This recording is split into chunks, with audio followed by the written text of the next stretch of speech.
What's going on, guys? Mimic here with another video, and in this video we're going to be talking about Chrono Odyssey, the most anticipated MMO sandbox open world game coming out here this year or next. I did get invited for the playtest and I wanted to share my thoughts on the game. So grab a drink, pull up a chair, and let's jump in. So one of the game systems that I tried while my short time playing the Odyssey beta here was the bounty board. Now, similar to most MMOs, especially like New World type ish, is they've got a bounty board here, which you can go and get a bounty for an NPC PvE type gameplay, and essentially it tells you, hey, you got to go to this area to get the bounty. It's, this is who you're going to kill. It's roughly in this area. You can use the bound stone here to fast travel to that area, assuming that you unlocked the other side of the stone. So you do have to manually go there to travel. And once you travel, it's going to take you to the stone, which you can see here. I do summon my trusty steed here, Epona, and then we head off, make a marker, and I'm starting to go on my bounty hunt here. Now, one critique that I'll have about the game, and it's something that, it's just a critique. It's not bad or good, and you guys may not even, it may not even bother you guys, but this game does not hold your hand. It's very Soulsy like. So if you guys played like any of the Souls games, you guys are going to love this game.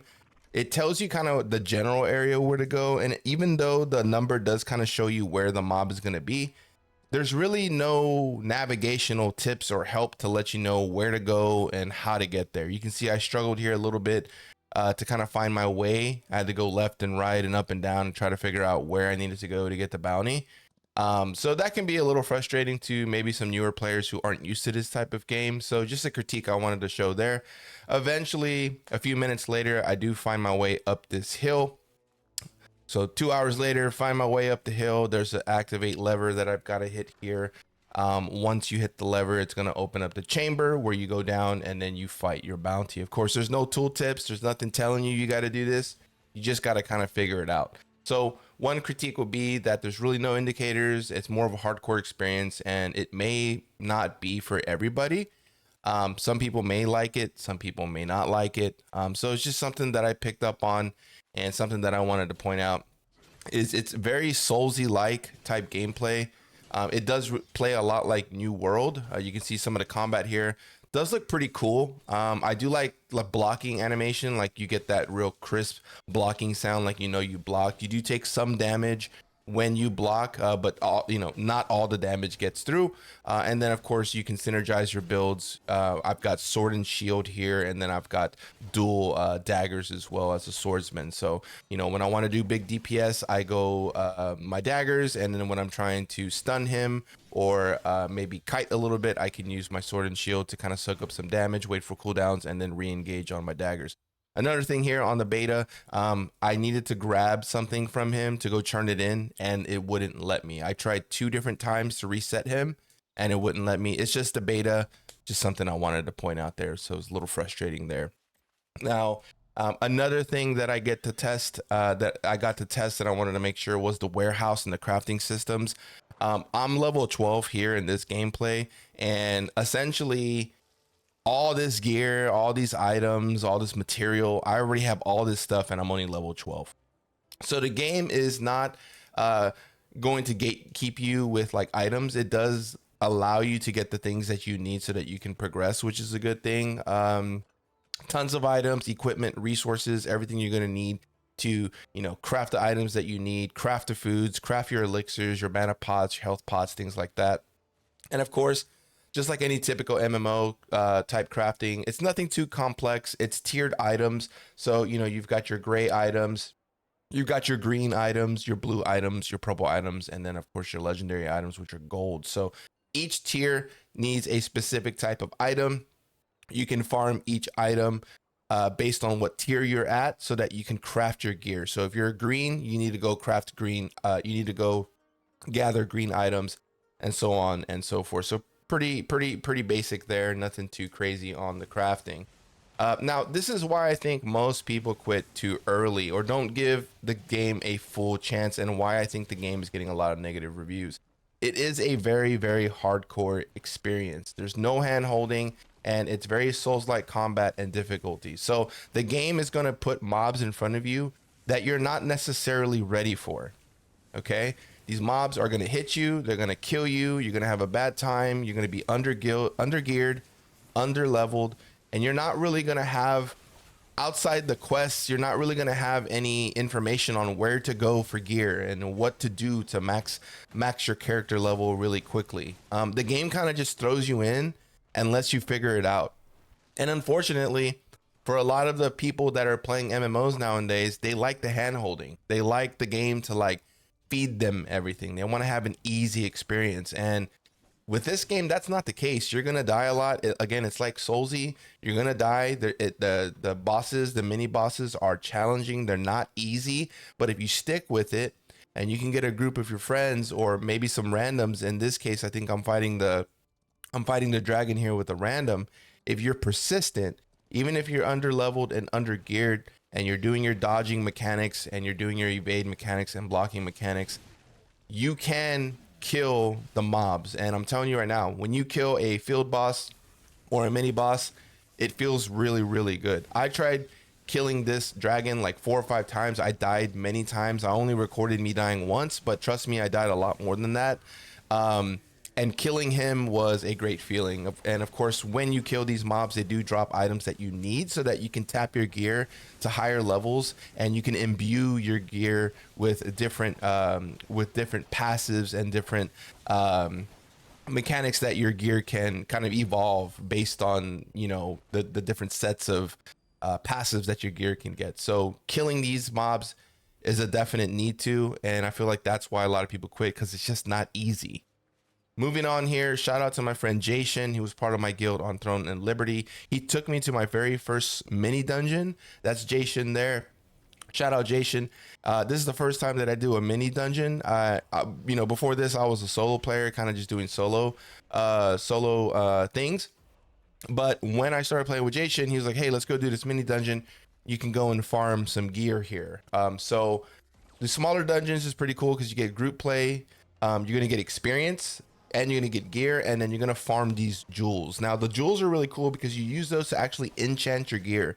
So kind of like BDO, where you can +1, +2, +3 your gear, you can do the same thing in this game. And it's going to raise all the base stats and any passive stats that you have. So like if you've got a base stat of like 30 dex on your weapon and you tap it to +1, maybe able to take it to 32 dex. So that's how it works. You farm these little mini dungeons, which you need a key for, and you get the key by doing those world bosses. So everything that you do in the game has something to do with another part of the game, which is really good, because if you want to do these mini dungeons to get some of your mid game to end game gear, then you're going to need to go and kill those open world bosses. So it encourages group play, which I did enjoy of the game, and the combat is really fun as well. And then of course, being able to kill these mini bosses with your friends is fun, and then also getting the gear and the jewels that you need to further improve your character and your experience is also a great time as well, because you can just go in here and farm these. As long as you have the keys, they're relatively easy. You can go in here and farm these pretty easily and get that gear to progress. Combat is pretty fluid. I like it. I didn't have anything bad with combat. I got to experiment with different builds and stuff like that. Kind of found something that I liked here that does really good stagger damage. So you can see here, I picked that up right there. It's a green dual plate helm. And then at the very end, you have this elite jewel crate that you can open. And in those crates is where you're going to get that end game material so that you can go ahead and tap your gear. I forgot to get my loot. Jason's like, "Hey, grab your jewel crate." So went ahead and grabbed it. You can see there, I've got that jewel there. Gives you a lot of gold, and even gives you a necklace there that you can wear. So I really did enjoy the smaller dungeons. It encourages the group play. Again, you get good experience, you get your gear, and then you get to farm your jewels for enchanting your gear. So that was a really good time. That was my first time going through one of the smaller dungeons, and I just want to say thanks, Jason, for helping me out with that. I appreciate you taking the time. And then from the smaller dungeons, You even have another larger dungeon. Now, these larger dungeons are really cool too. They're a lot harder. The mobs hit you a lot harder. The bosses are a lot harder, have more mechanics, it's more punishing. You're going to get better gear. You're going to get more gold and way more experience doing these larger dungeons. Now, same thing with the smaller dungeons.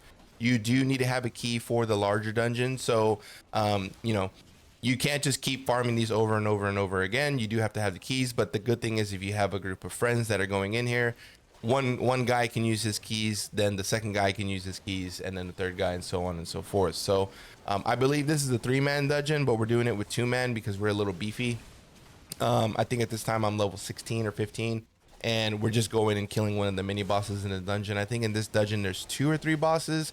I did record only one of them, but you know, again, lots of fun. The mechanics are really cool. You got to make sure you're dodging because he will hit you and it does hurt. And you don't have like an unlimited amount of pots. Of course, you have to craft your pots, things like that. So it's a challenging game. It's not easy by any means, but it's not too difficult. It's kind of like right where it needs to be. I think you just need to know, you know, what you need to be doing at any particular time to make the best choices with your time and doing the best content that suits you, where you can progress your champ at the right time. And I think that reason is why a lot of people quit, because there's just no hand holding in the game. So that's one of the bosses there. You can see drop some shards and also some blue armor piece there. Now, this is an open world mini boss as well. Kind of at the time when the beta was ending, this boss was the best boss to farm at the time.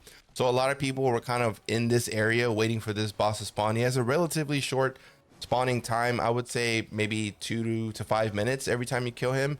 And after he dies, you know, he's going to be dropping you some gear, some accessories, things like that. So a lot of people come here, they wait for him to spawn, and then they just farm him over and over and over again. So, you know, this is very indicative of like Final Fantasy, where like you've got groups of players waiting for these bosses to spawn so that they can go in there and just kill him over and over and over again. Hopefully they get the item that they're wanting. You can see he's staggered here, so we just unload on him and we're trying to burst him down before he has a chance to get back up.